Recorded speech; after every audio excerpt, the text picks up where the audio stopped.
You can't really take a day off of autism. Autism never took a day off on me. He doesn't speak much at all. Never spoken a single word.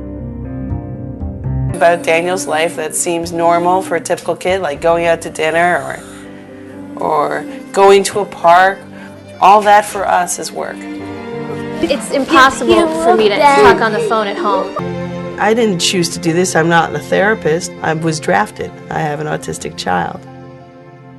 I really had to give up my entire life as I knew it. Left the job that I never intended to leave. Our entire social life revolves around autism, and all of our friends are parents of children with autism. The parents of autistic children often stick together, and we have to.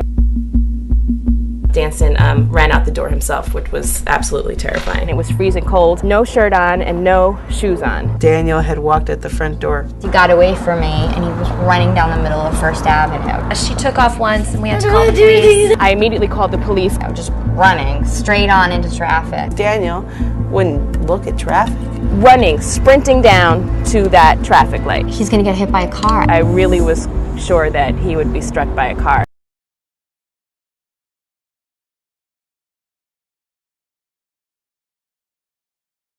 But I remember that was a very scary moment for me when I realized I had sat in the car for about 15 minutes and actually contemplated putting Jody in the car and driving off the George Washington Bridge. I wish I had a sister without autism.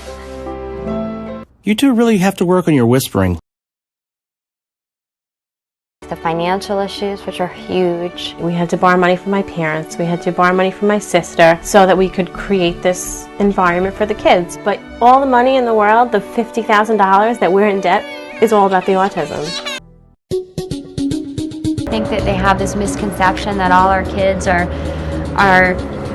just mentally retarded and that's it, and what can you do, what can be done, and we want to change that. I know that science is making great breakthroughs, and my hope is that by the time Lauren's ready to have a baby, we'll have a cure or we'll understand how to prevent autism.